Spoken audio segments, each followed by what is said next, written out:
بسم الله الرحمن الرحيم. الحمد لله رب العالمين، والصلاة والسلام على أشرف الأنبياء وخاتم المرسلين محمد وعلى آله وصحبه وسلم تسليما كثيرا إلى يوم الدين.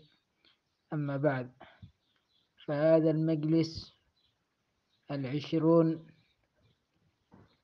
من شرح كتاب العلل الصغير للإمام الترمذي. قال أبو عيسى محمد بن سورة: وما ذكرنا في هذا الكتاب الجامع سنن الترمذي ما في هذا الكتاب حديث حسن، فإنما أردنا به حسن إسناده. عندنا كل حديث يروى لا يكون في إسناده من يتهم بالكذب، ولا يكون الحديث شاذا ويروى من غير وجه نحو ذاك، فهو عندنا حديث حسن. هنا ذكر تعريف الحديث الحسن. إنما أردنا به حسن إسناده. عندنا كل حديث يروى لا يكون في إسناده من يتهم بالكذب، ولا يكون الحديث شاذا، وأن يروى من غير وجه ذاك، فهو عندنا حديث حسن. نعم. قال: وما ذكرنا في هذا الكتاب حديث غريب، فإن أهل الحديث يستغربون الحديث لمعان. رب حديث يكون غريبا لا يروى إلا من وجه واحد، مثل ما حدث حماد بن سلمة عن أبي العشرة عن أبيه قالت: قلت يا رسول الله، أما تكون الدكاة إلا في الحلق واللبة؟ قال: لو طعنت في فخذها أجزأ عنك. فهذا حديث تفرد به حماد بن سلمة عن أبي العشرة، ولا يعرف لأبي العشرة عن أبي إلا هذا الحديث، وإن كان هذا الحديث مشهورا عند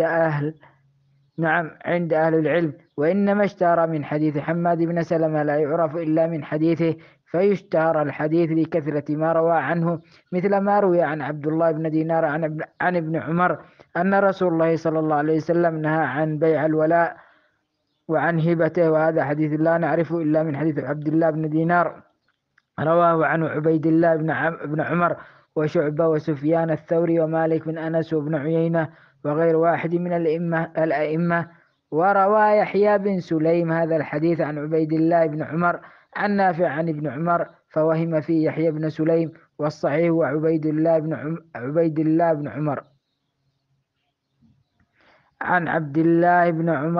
عبد الله بن دينار عن ابن عمر هكذا.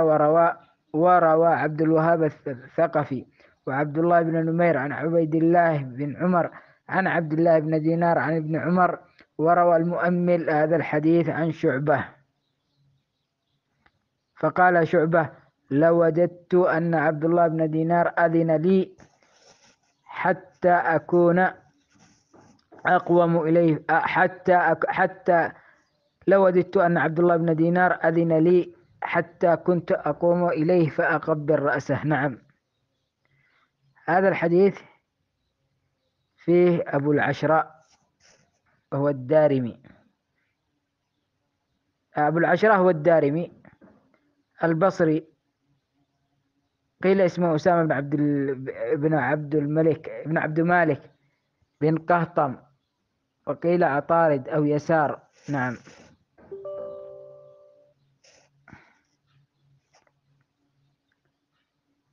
لينه الإمام البخاري رحمه الله تعالى. وأما عبيد الله بن عمر بن حفص بن عاصم بن عمر بن الخطاب القرشي العدوي العمري أبو عثمان المدني، أبو عثمان أخو عبد الله. عبيد الله ثقة، أوثق من عبد الله. وأبي بكر وعاصم ثقة ثبت فيها سنة 140. وعبد الله بن دينار القرشي العدوي مولاهم. عبد الله بن عمرو بن عاصم نعم. وعبد الله بن دينار القرشي العدوي مولاهم، وأبو عبد الرحمن المدني مولى عبد الله بن عمر. نعم. ويحيى بن سليم القرشي الطائفي أبو محمد، ويقال أبو زكريا المكي الحذاء الخزرجي الخراز عفوا. قال أبو حاتم: لا يحتج به. قال النسائي: منكر الحديث عن عبيد الله بن عمر يحيى بن سليم. وأما عبد الوهاب الإمام بن عبد المجيد بن الصلت الثقفي الإمام الحافظ اختلط قبل آخره، توفي سنة 194. وأما عبد الله بن نمير الهمداني الحجة الثقة أبو هشام الكوفي والد محمد بن عبد الله بن نمير، وهو من أهل السنة، توفي سنة 115 هجرية. نعم.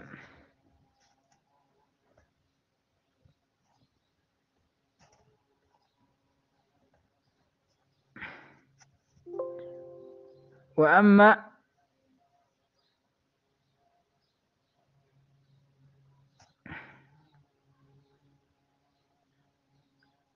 مؤمل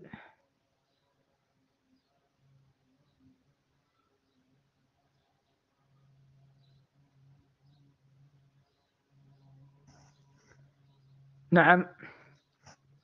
قال الإمام ابن رجب رحمه الله تعالى: اعلم أن الترمذي قسم في هذا الكتاب الحديث إلى صحيح وحسن وغريب. وأقسام الحديث عدة، وكل واحد أتى وحد أولها الصحيح وهو متصل إسناده ولم يشد أو يعل، يرويه عدل ضابط عن مثله، إلى صحيح وحسن وغريب. قال: اعلم أن الترمذي قسم في هذا الكتاب الحديث إلى صحيح وحسن وغريب. هو الأصل ينقسم الحديث إلى حسن وصحيح وضعيف، وقد يجمع هذه الأوصاف الثلاثة في حديث واحد، وقد يجمع منها وصفين في الحديث، وقد يفرد أحدهما في بعض الأحاديث. بدأ ابتكار هذا التقسيم، وقد نسبت طائفة بدأ ابتكار هذا التقسيم، يعني الإمام الترمذي، وقد نسبت طائفة من علماء الترمذي إلى هذا التفرد بهذا التقسيم، ولا شك أنه هو الذي اشتهرت عنه هذه القسمة. وقد سبق البخاري رحمه الله تعالى إلى ذلك، كما ذكره الترمذي عنه في كتاب العلل، أنه قال في حديث البحر والطهور ماؤه، قال هو حديث حسن صحيح. وأنه قال في أحاديث كثيرة هذا حسن. وكذا ذكره ابن أبي حاتم عن أبيه قال أنه قال في حديث إبراهيم بن أبي شيبان عن يونس بن ميسرة بن حلبة عن أبي إدريس عن عبد الله بن حوالة عن النبي صلى الله عليه وسلم قال: ستجندون أجنادا. قال: هذا حديث صحيح حسن غريب. وقد كان أحمد وغيره يقولون حديث حسن، وأكثر ما كان الأئمة المتقدمون يقولون في الحديث إنه صحيح أو ضعيف، ويقولون منكر وموضوع وباطل. نعم. وكان الإمام أحمد يحتج بالحديث الضعيف الذي لم يرد خلافه، ومراده بالضعف قريب من مراد الترمذي بالحسن. وقد فسر الترمذي ها هنا مرة بالحسن، وفسر الترمذي ها هنا مراده بالحسن، وفسر مراده بالغريب، ولم يفسر معنى الصحيح. ونحن نذكر ما قيل في معنى الصحيح أولا.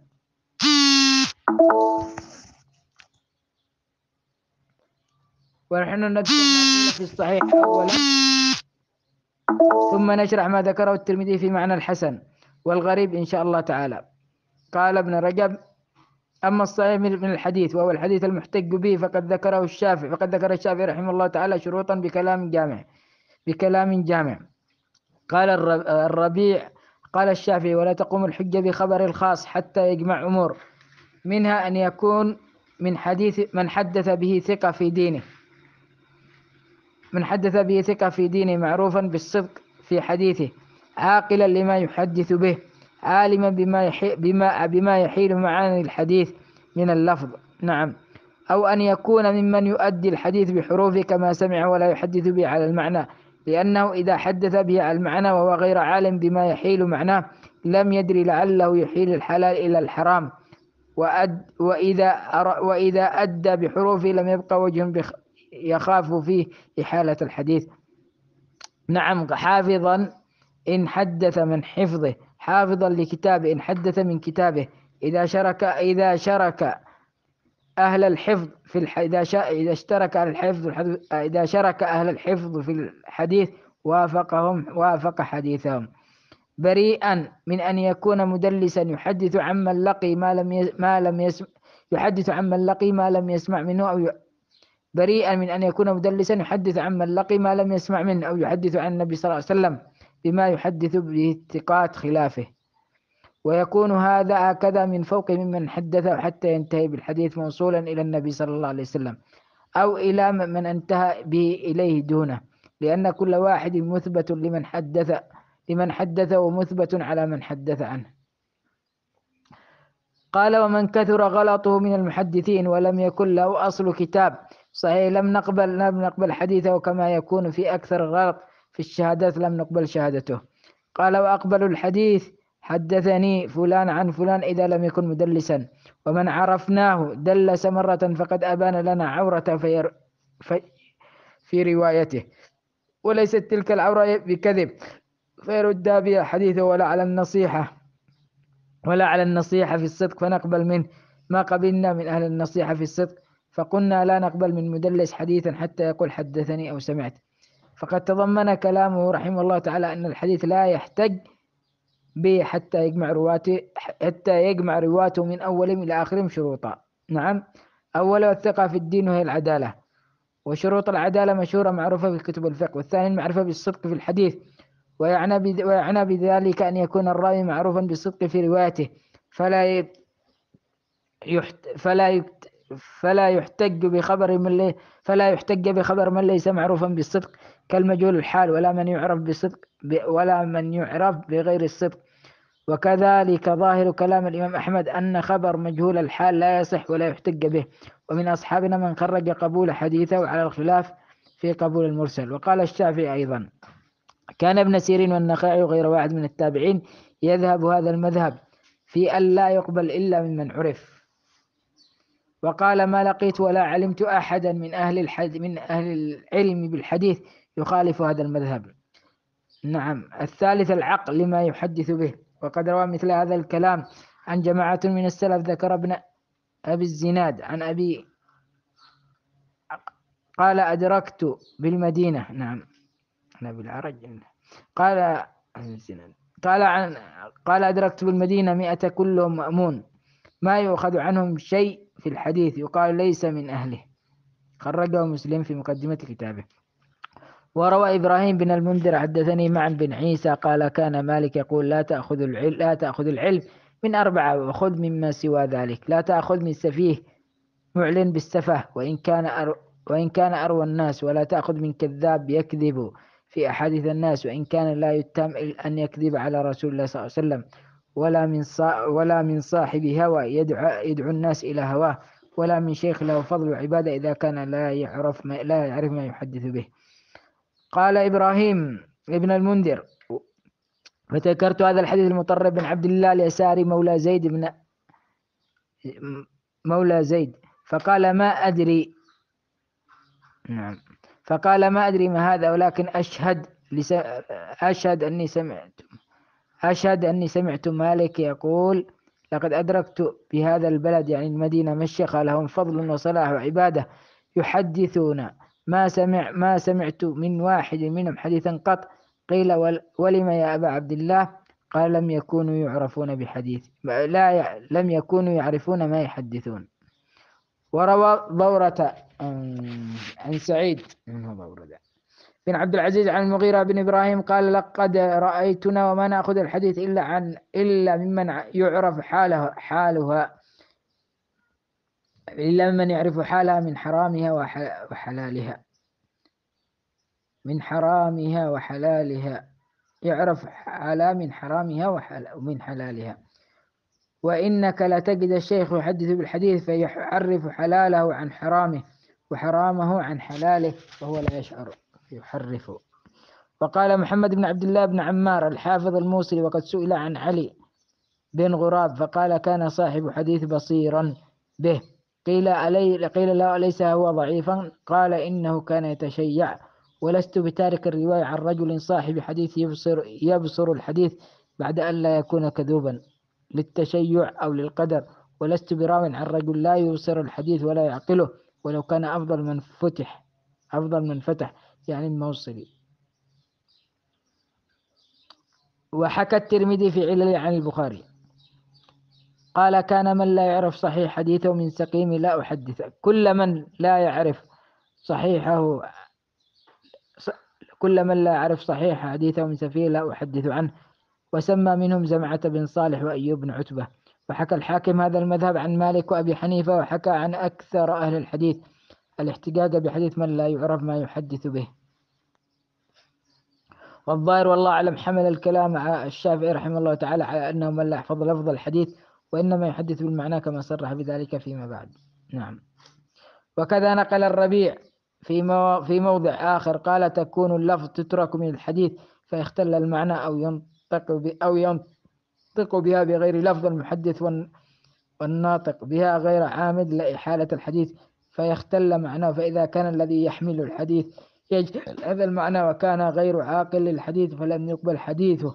إذا كان يحمل ما لا يعقل، إذا كان ممن لا يؤدي الحديث بحروفه وكان يلتمس روايته على معانيه وهو لا يعقل المعنى، إلى أن قال فالظن في من لا يؤدي الحديث بحروفه ولا يعقل معانيه أبين منها في الشاهد لمن ترد شهادته له فيما هو ظنين فيه. فهذا يبين أن الشافعي إنما اعتبر في الراوي أن يكون عارفا بمعاني الحديث إذا كان يحدث بالمعنى ولا يحفظ الحروف والله أعلم. فقوله هنا عاقلا يحدث به عالما بما يحيل معاني الحديث من اللفظ هو شرط واحد ليس فيه تكرار، بل مراده يعقل ما يحدث به فهم المعنى. ومراده بالعلم ما يحيل المعنى من الألفاظ، معرفة الألفاظ التي تؤدى بها المعاني. وقد فسر أبو بكر الصيرفي في شرح الرسالة قول الشافعي عاقلا لما يحدث به بأن مراده أن يكون الراوي ذا عقل فقط، قال وهذا شرط بإجماع. وهذا الذي قاله فيه نظر وضعف، وهذا كله في حق من لا يحفظ الحديث بألفاظه، بدليل أنه قال بعد ذلك وأن يكون ممن يؤدي الحديث بحروفه كما سمعه ولا يحدث به على المعنى، فجعل هذا قسيما للذي قبله. فقسم الرواة إلى قسمين: من يحدث بالمعنى فيشترط أن يكون عاقلا به لما يحدث به من المعاني عالما بما يحيل المعنى من الألفاظ، ومن يحدث باللفظ فيشترط فيه الحفظ لللفظ الحديث وإتقانه، وما علل به من اشترط معرفة المعنى واللفظ المؤدى له فهو حق واضح، وقد سبق ذلك عن إبراهيم النخعي. وقد قال أحمد في رواية الأثرم سعيد بن زكريا المدايني كنا كتبنا عنه ثم تركناه، قيل له لما؟ قال لم يكن أرى به في نفسه بأسا لكن لم يكن بصاحب حديث. وهذا محمول أنه كان يحدث من حفظه أيضا فيخشى عليه الغلط. الرابع حفظ الراوي، فإن كان يحدث من حفظ اعتبر حفظه لما يحدث به، لكن إن كان يحدث باللفظ اعتبر حفظه لألفاظ الحديث، وإن كان يحدث بالمعنى اعتبر حفظه لألفاظ الحديث، وإن كان يحدث بالمعنى اعتبر معرفته بالمعنى وباللفظ الدال عليه كما تقدم. وإن كان يحدث من كتابه حفظه لكتابه، وقد سبق كلام الأئمة واختلافهم في جواز التحديث من الكتاب وفي صفة حفظ الكتاب بما فيه كفاية.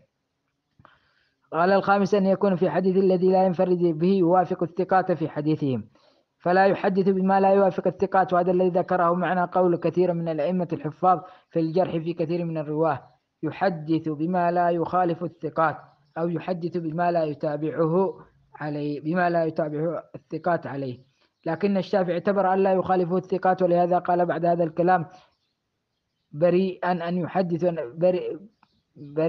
يحدث النبي صلى الله عليه وسلم بما يحدث الثقات، برأيا أن يحدث ولهذا قال بعد هذا الكلام بريا أن يحدث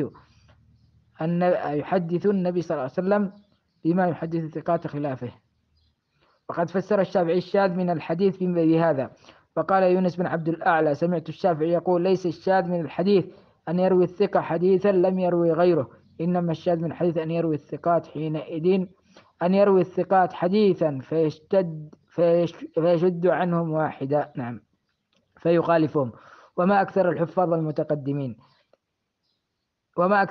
المتقدمين فإنهم يقولون في الحديث إذا تفرد به واحد وإن لم يروي الثقات خلافه إنه لا يتابع عليه، ولا يجعلون ذلك علة فيه، اللهم إلا أن يكون ممن كثر حفظه واشتهرت عدالته وحديثه كالزهري ونحوه.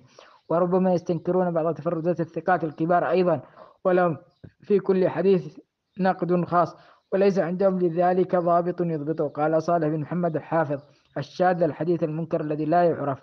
وسيأتي لذلك مزيد إيضاحا عند ذكر الحديث الغريب إن شاء الله. قال السادس: أن لا يكون مدلسا. فمن كان مدلسا يحدث عمن رآه بما لم يسمع منه، فإنه لا يقبل منه حديثه حتى يصرح بالسماع ممن روى عنه.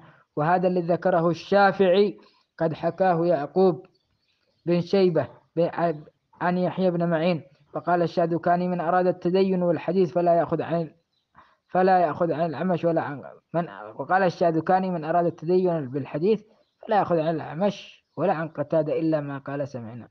عجيب. قال البرديجي: لا يحتج من حديث حميد إلا بما قال حدثنا أنس. ولم يعتبر الشافعي أن يتكرر التدليس في الرواة ولا أن يغلب على حديثه، بل اعتبر ثبوت التدليس ولو بمرة واحدة. وقد اعتبر غيره من أهل الحديث أن يغلب التدليس على حديث الرجل، فقالوا إذا غلب عليه التدليس لم يقبل حديثه حتى يقول حدثنا. وهذا قول ابن المديني حكاه يعقوب بن شيبة عنه. وذكر مسلم في مقدمة كتابه أنه إنما يعتبر التصريح بالسماع ممن شهر بالتدليس وعرف به. وهذا يحتمل أن يريد به كثير من التدليس، أن يريد به كثرة التدليس عن الثقات أو عن الضعفاء. فإن كان يدلس عن الثقات قبل حديثه وإن عنه، وإن كان يدلس عن غير الثقات لم يقبل حديثه حتى يصرح بالسماع. وهذا الذي ذكره حسين الكرابيسي وأبو الفتح الأزدي الموصلي الحافظ. وكذلك ذكره طائفة من الفقهاء أصحابنا، وهذا بناء على قولهم بقبول المراسيل. واعتبروا كثرة التدليس في حق من يدلس عن غير الثقات. وكذا ذكر الحاكم أن المدلس إذا لم يذكر سماع في الرواية فحكم حديثه حكم المرسل. وكذلك أشار إليه أبو بكر الصيرفي في شرح رسالة الشافعي. وأما الإمام أحمد فتوقف في المسألة وقال أبو داود: سمعت أحمد سئل عن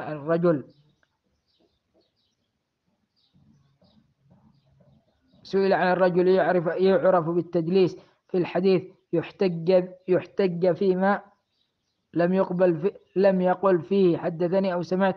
قال: لا أدري. وأما من يدلس عمن لم يره فحكمه حديثه حكم المرسل، وقد سبق ذكره. ومتى صرح بالسماع أو قال أخبرنا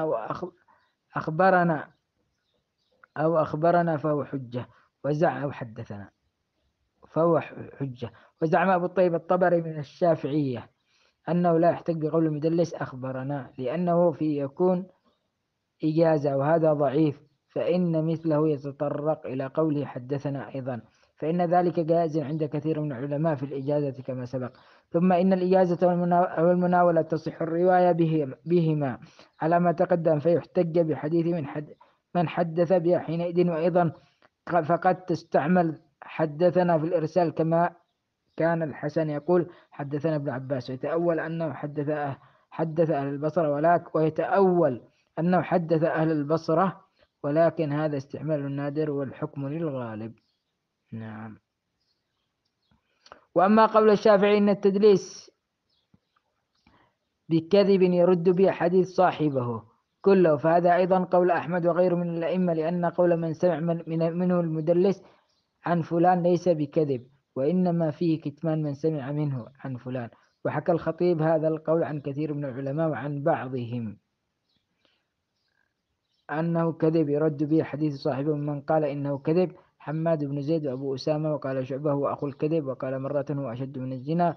وروى رزق الله بن موسى عن وكيع قال لا يحل تدليس الثوب، فكيف يحل تدليس الحديث؟ وهذا في التدليس عن غير الثقات ظاهر. وقال أحمد في التدليس أكره، قيل له قال شعبة هو كذب، قال أحمد قد دلس قوم ونحن نروي عنهم. وقال يحيى بن معين كان الأعمش يرسل، فقيل له إن بعض الناس قال من أرسل لا يحتج بحديثه، فقال الثوري إذن لا يحتج بحديثه. قد كان يدلس، إنما سفيان أمير المؤمنين في الحديث. انتهى. وللتدليس مكروه عند الأكثر لما فيه من الإبهام، وهو عن الكذابين أشد. وقد صرح طائفة من العلماء منهم مسلم في مقدمة كتابه بأن من روى عن غير ثقة وهو يعرف حاله ولم يبين ذلك إلا لمن لا يعرف أن يكون آثما بذلك يريدون أنه فعل محرم بإسقاط من ليس بثقة من الحديث أقبح من الرواية عنه من غير تبيين حاله. ورخص في التدليس طائفة، قال يعقوب بن شيبة من رخص فيه فإنما رخص فيه عن ثقة سمع منه، وأما من دلس عن من لم يسمع منه فلم يرخص فيه، وكذا إذا دلس عن غير ثقة. وكذا قال يعقوب وقد كان الثوري وغيره يدلسون عمن لم يسمعوا منه أيضا، فلا يصح ما ذكره يعقوب. نعم. الحديث المعنعن وشروطه قبول قول الشافعي وشروطه قبوله. وقول الشافعي رحمه الله تعالى وأقبل الحديث حدثني فلان عن فلان إذا لم يكن مدلسا، فمراده أنه يقبل العنعنة عمن عرف منه أنه ليس بمدلس. فإن الربيع نقل عنه أيضا قال في كلام الله لم يعرف التدليس ببلدنا في من مضى ولا من أدركنا من أصحابنا إلا حديثا، فإن منهم من قبله عمن لو تركه عليه لكان خيرا له. وكان قول الرجل سمعت فلانا يقول سمعت فلانا وقال حدثني فلان عن فلان سواء عندهم، لا يحدث واحد منهم من لقي إلا ما سمع منه، فمن عرفناه بهذا الطريق قبلنا منه حدثني فلان عن فلان إذا لم يكن مدلسا. وظاهر هذا أن لا يقبل العنعنة إلا من عرف عنه أنه لا يدلس ولا يحدث إلا عمن لقيه ما سمع منه. وهذا قريب من قول من قال إنه لا يقبل العنعنة إلا عمن ثبت أنه لقيه، وفيه زيادة أخرى وعليه، وهي اشتراط أن يعرف أنه لا يدلس عمن لقيه أيضا ولا يحدث إلا بما سمعه. وفسر أبو بكر الصيرفي في شرح الرسالة باشتراط ثبوت السماع لقبول العنعنة، وأنه إذا علم السماع فهو على السماع حتى يعلم التدليس، وإذا لم يعلم سمع أو لم يسمع وقف، فإذا صح السماع فهو عليه حتى يعلم غيره. قال وهذا الذي قاله صحيح. انتهى. وهذه المسألة فيها اختلاف معروف بين العلماء، وقد أطال القول فيها مسلم في مقدمة كتابه، واختار أنه تقبل العنعنة من الثقة غير المدلس عمن عاصره وأمكنه لقيه له، ولا تعتبر المعرفة باجتماعهما والتقائهما. وذكر بعضهم أنه اعتبر المعرفة بلقائهما واجتماعهما، وأنه لا تقبل العنعنة من الثقة عمن لم يعرف أنه لقيه واجتمع به. ورد هذا القول على قائله ردا بليغا، ونسبه إلى مخالفة الإجماع في ذلك. واستدل مسلم على صحة قوله باتفاق العلماء على قبول الخبر إذا رواه الثقة عن آخر ممن تيقن أنه سمع منه من غير اعتبار أن يقول حدثنا أو سمعته، ولو كان الإسناد لا يتصل إلا بالتصريح بالسماع لم يكن فرق بين الرواية عمن ثبت لقيه ومن لم يثبت. فإن نجد كثيرا ممن روى عن رجل ثم قال روى حديثا عن آخر عنه. وقد طرد بعض المتأخرين من الظاهرية ونحوهم هذا الأصل، وقال كل خبر لا يصح فيه بالسماع فإنه لا يحكم باتصاله مطلقا. وربما تعلق بعضهم بقول الشعبة كل إسناد فيه ثنا وأخبرنا، فهو كل إسناد ليس فيه، مش كل إسناد، قال كل إسناد فيه حدثنا وأخبرنا، هو كل إسناد ليس فيه حدثنا وأخبرنا فهو خل وبقل. وروى عن شعبة قال فلان عن فلان ليس بحديث، وقال وكيع وقال سفيان هو حديث، وقال ابن عبد البر رجع شعبة إلى قول سفيان في هذا، وهذا القول شاذ مطرح، وقد حكى مسلم وغيره الإجماع على خلافه. وقال الخطيب أهل العلم بالحديث مجمعون على قول المحدث حدثنا فلان عن فلان صحيح معمول به إذا كان الشيخ الذي ذكره يعرف أنه قد أدرك الذي حدث عنه ولقيه وسمع منه ولم يكن هذا المحدث ممن يدلس. انتهى. ومما استدل به مسلم على المخالف لا أن من تكلم في صحة الحديث من السلف لم يفتش أحد منهم على موضع السماع، وسمى منهم شعبة والقطان وابن مهدي قال ومن بعدهم من أهل الحديث. وذكر أن عبد الله بن يزيد روى عن حذيفة وأبي مسعود حديثين ولم يرد أنه سمع منهما ولا رآهما قط ولم يطعن فيهما أحد. نعم. وذكر أيضا رواية أبي عثمان النهدي وأبي رافع الصائغ عن أبي بن كعب، رواية أبي عمرو الشيباني وأبي معمر عن أبي مسعود، ورواية عبيد بن عمير عن أم سلمة، ورواية بن أبي ليلى عن أنس وربعي بن حراش عن عمران بن حسين ونافع بن جبير عن أبي شريح والنعمان بن أبي عياش عن أبي سعيد وعطاء بن يزيد عن تميم الداري وسليمان بن يسار عن رافع بن خديج وحميد الحميري عن أبي هريرة. وكل هؤلاء لم يحفظ لهم عن هؤلاء الصحابة سماع ولا لقاء، يعني وقد قبل الناس حديثهم عنهم. وقال الحاكم: قرأت بخط محمد بن يحيى سألت أبا الوليد أكان شعبة يفرق بين أخبرني وعن؟ فقال: أدركت العلماء وهم لا يفرقون بينهما. وحمله البيهقي على من لا يعرف بالتدليس، ويمكن حمله من ثبت لقيه أيضا. وكثر من العلماء المتأخرين على ما قاله مسلم رحمه الله تعالى من أن إمكان اللقي كاف في الاتصال من الثقة غير المدلس، وهو ظاهر كلام ابن حبان وغيره. وقد ذكر الترمذي في كتاب العلم أن سماع سعيد بن المسيب من أنس ممن لاك أن سماع سعيد بن المسيب من أنس ممكن، لكن لم يحكم لروايته عنه بالاتصال. وقد حكى بعض أصحابنا عن أحمد مثله. وقال الأثرم: سألت أحمد قلت محمد بن سوقة سمع من سعيد بن جبير؟ قال: نعم، سمع من الأسود غير شيء، كأنه يقول إن الأسود أقدم. لكن قد يكون مستند أحمد أنه وجد التصريح بسماعه منه، وذكره من قدم الأسود، إنما ذكره ليستدل به على قول منا ذكر سماعه من سعيد بن جبير، فإنه كثيرا ما يرد بالتصريح بالسماع ويكون خطأ. وقد روى ابن مهدي عن شعبة قال: سمعت أبا بكر بن محمد بن حزم فأنكره أحمد، وقال: لم يسمع شعبة من أحد من أهل المدينة من القدماء ما يستدل به أنه سمع من أبي بكر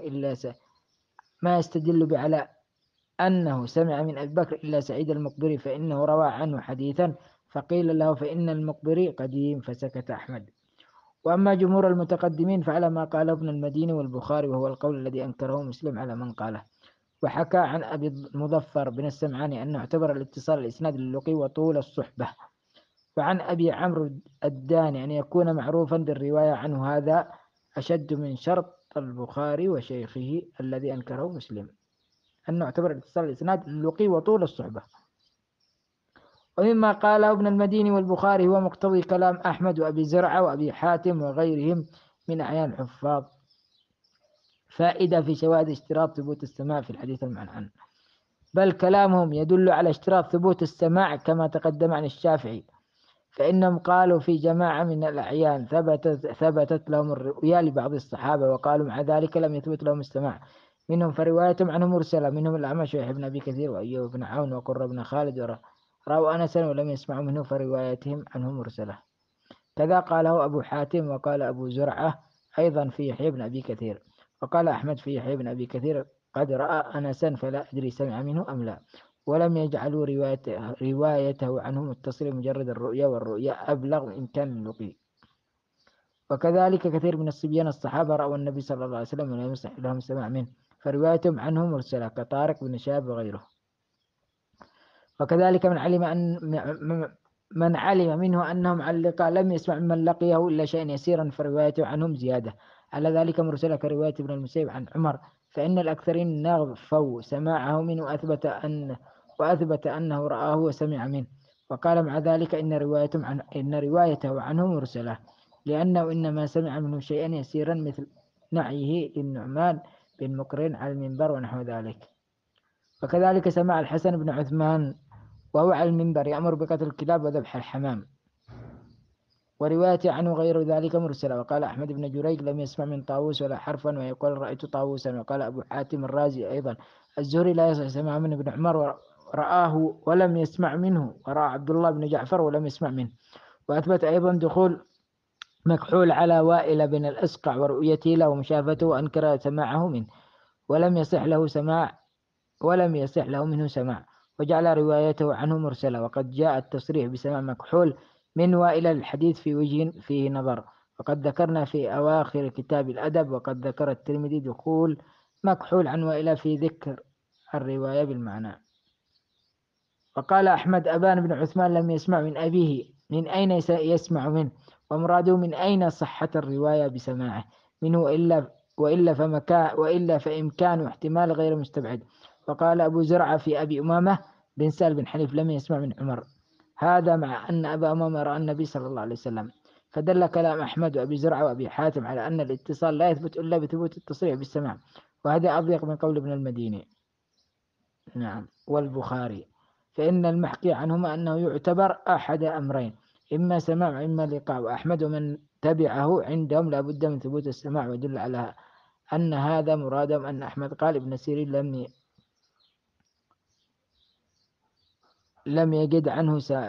سيرين لم يجد عنه سماع من ابن عباس. وقال أبو حاتم الزهري: أدرك أبان بن عثمان ومن هو أكبر منه، ولكن لا يثبت له السماع. كما أن حبيب بن أبي ثابت لا يثبت له السماع من عروة، وقد سمى من هو أكبر منه، غير أن أهل الحديث قد اتفقوا على ذلك، واتفاقهم على شيء يكون حجة. واعتبار السماع أيضا لاتصال الحديث، وهو الذي ذكره ابن عبد البر وحكاه عن العلماء، وقوة كلامه تشعر بأنه إجماع منهم، وقد تقدم أنه قول الشافعي أيضا. وحكى البرديقي قولين في ثبوت السماع بمجرد اللقاء، فإنه قال قتادة حدث عن الزهري، قال بعض أهل الحديث لم يسمع منه، وقال بعضهم سمع منه لأنهما التقيا عند هشام بن عبد الملك. وأما استدل به أحمد وغيره من الأئمة على عدم السماع والاتصال أن يروي عن شيخ من غير أهل بلده لم يعرف أنه رحل إلى بلده، ولا أن الشيخ قد قدم إلى بلد كان الراوي عنه فيه. نقل مهنئ عن أحمد قال: لم يسمع زرارة بن أوفى من تميم الداري، وتميم بالشام، وزرارة بصري. وقال أبو حاتم في رواية ابن سيرين عن أبي الدرداء: قد أدركه ولا أظن سمع من ذاك بالشام، وهذا بالبصرة. وقال ابن المديني: لم يسمع الحسن من الضحاك بن قيس، كان الضحاك يكون بالبوادي. وقال الدارقطني: لا يثبت سماع سعيد بن المسيب من أبي الدرداء لأنهما لم يلتقيا، ومراد أنه لم يثبت التقاءهما لأنه ثبت انتفاؤه، لأنه نفى لم يرد من رواية قط. فإن كان الثقة يروي عن من عاصره أحيانا ولم يثبت لقي له، ثم يدخل أحيانا بينه وبينه واسطة، فهذا يستدل به هؤلاء الأئمة على عدم السماع منه. وقال أحمد: البهي ما أراه سمع من عائشة، إنما يروي عن عروة عن عائشة. قال: وفي حديث زائدة عن السدي عن البهي قال: حدثتني عائشة. قال: وكان ابن مهدي سمعه من زائدة وكان يدع منه حدثتني عائشة ينكره. وكان أحمد يستنكر دخول التحديث في كثير من الأسانيد، ويقول هذا خطأ، يعني ذكر السماع. قال في رواية هدبة عن حماد عن قتادة: أخبرنا خلاد الجهني قال: هو خطأ خلاد هو خطأ خلاد الجهني هو خطأ خلاد قديم، ما رأى قتادة خلاد. وذكروا لأحمد قول من قال عن عراق بن مالك: سمعت عائشة فقال هذا. وأنكر وقال عراق: من أين سمع من عائشة؟ إنما يروي عن عروة عن عائشة. وكذلك ذكر أبو حاتم الرازي أنه بقية بن الوليد كان يروي عن شيوخه ما لم يسمعه، فيظن أصحابه أنه سمع فيروون عنه تلك الأحاديث، يصرحون بسماعه لهم من شيوخه ولا يضبطون ذلك، وحينئذ فينبغي التفطن لهذه الأمور، ولا يغتر بمجرد ذكر السماع والتحديث في الأسانيد. فقد ذكر ابن المديني أن شعبة وجدوا له غير شيء يذكر فيه الإخبار عن شيوخه ويكون منقطعا. وذكر أحمد أن ابن مهدي حدث بحديث عن هشيم: أخبرنا منصور بن زادان قال أحمد ولم يسمع هشيم بن منصور. وقال أبو حاتم في يحيى بن أبي كثير: ما أراه سمع من عروة ابن الزبير ما أراه سمع من عروة بن الزبير، لأنه يدخل بينه وبينه رجلا ورجلين، ولا يذكر سماع ولا رؤيا ولا يؤاله عن مسألة. وقال أحمد في رواية قتادة عن يحيى بن عمر: لا أدري سمع منه أم لا، قد روى عنه وقد روى عن رجل عنه. وقال أيضا قتادة لم يسمع من سليمان بن يسار بينهما أبو الخليل، ولم يسمع من مجاهد بينهما أبو الخليل. وقال في سماع الزهري من عبد الرحمن بن أزهر قد رآه يعني ولم يسمع منه. وقد أدخل بينه وبينه طلحة بن عبد الله بن وهب، ولم يصحح قول معمر وأسامة عن الزهري سمعت عبد الرحمن بن أزهر. وقال أبو حاتم الزهري لم يثبت له سماع من المسور، ويدخل بينه وبينه سليمان بن يسار وعروة بن الزبير. وكلام أحمد وأبي زرعة وأبي حاتم، نعم، وأبي حاتم في هذا المعنى كثير جدا يطول الكتاب بذكره، وكله يدور على مجرد ثبوت الرؤيا لا يكفي في ثبوت السماع، وأن السماع لا يثبت بدون التصريح، وأن رواية من روى عمن عاصره تارة بواسطة وتارة بغير واسطة يدل على أنه لم يسمع منه إلا أن يثبت له السماع منه من وجه. وكذلك رواية من هو في بلد عمن ببلد آخر لم يثبت اجتماعهما ببلد واحد يدل على عدم السماع منه. وكذلك كلام المديني وأحمد وأبي زرعة وأبي حاتم البرديجي وغيرهم في سماع الحسن من الصحابة كله يدور على هذا، وأن الحسن لم يصرح بالسماع مع أحد من الصحابة إلا بثبوت الرواية عنه أنه صرح بالسماع منه ونحو ذلك، وإلا فهو مرسل. فإذا كان هذا هو قول الأئمة الأعلام وهم أعلم أهل زمانهم بالحديث وعلله وصحيحه وسقيمه، ومع موافقة البخاري وغيره، فكيف بيصح لمسلم رحمه الله تعالى دعوى الإجماع على خلاف قولهم؟ فالاتفاق هؤلاء الأئمة على قولهم هذا يقتضي حكاية إجماع الحفاظ المعتد بهم على هذا القول أو القول بخلاف قولهم، ولا يعرف على أحد من نظرائهم ولا عمن قبلهم ممن هو في درجة حفظهم ويشهد لصحة ذلك حكاية أبي حاتم، كما سبق اتفاق أهل الحديث على أن حبيب بن أبي ثابت لم يكن له سماع من عروة مع إدراكه له. وقد ذكرنا من قبل أن كلام الشافعي إنما يدل على مثل هذا القول لا على خلافه، وكذلك حكاية ابن عبد البر عن العلماء، فلا يبعد حينئذ أن يقال هذا هو قول الأئمة من المحدثين والفقهاء.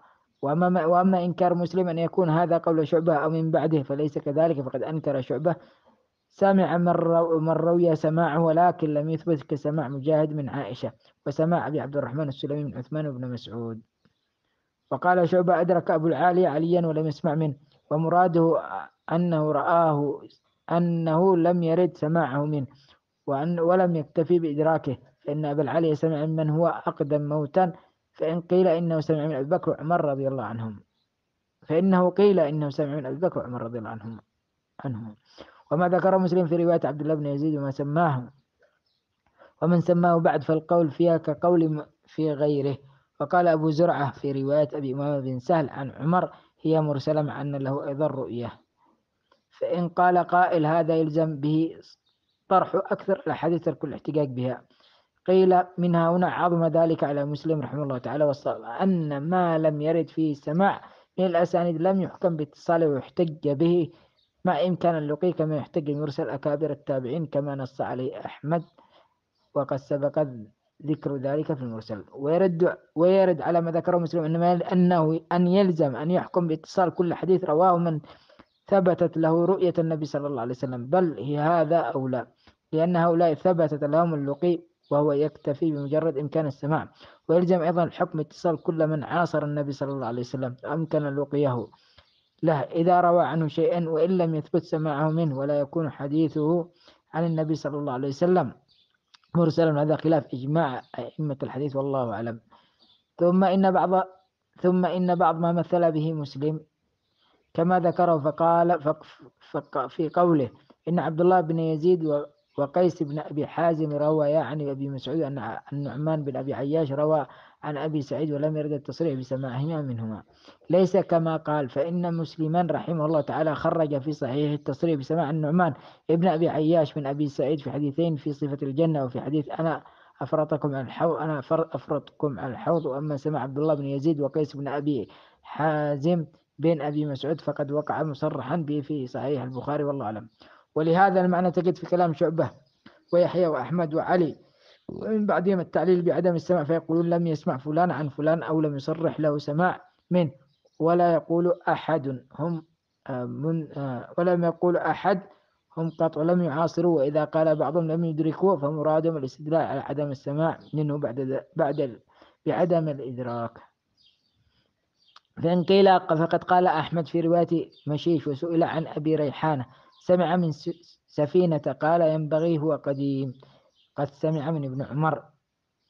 قيل لم يقل إن حديثه عن سفينة صحيح متصل، إنما قال هو قديم ينبغي أن يكون سمع منه، وهذا تقريب لإمكان السماع وليس في كلامي أكثر من هذا. ذكرنا كلام ابن رجب لأنه في فائدة ما نشيشنا، يعني ما نشيشنا نقفز عن كلام ابن رجب، ففيه الفائدة وحبنا أن نقرأه بكله. هذا صلى الله عليه وسلم على نبينا محمد.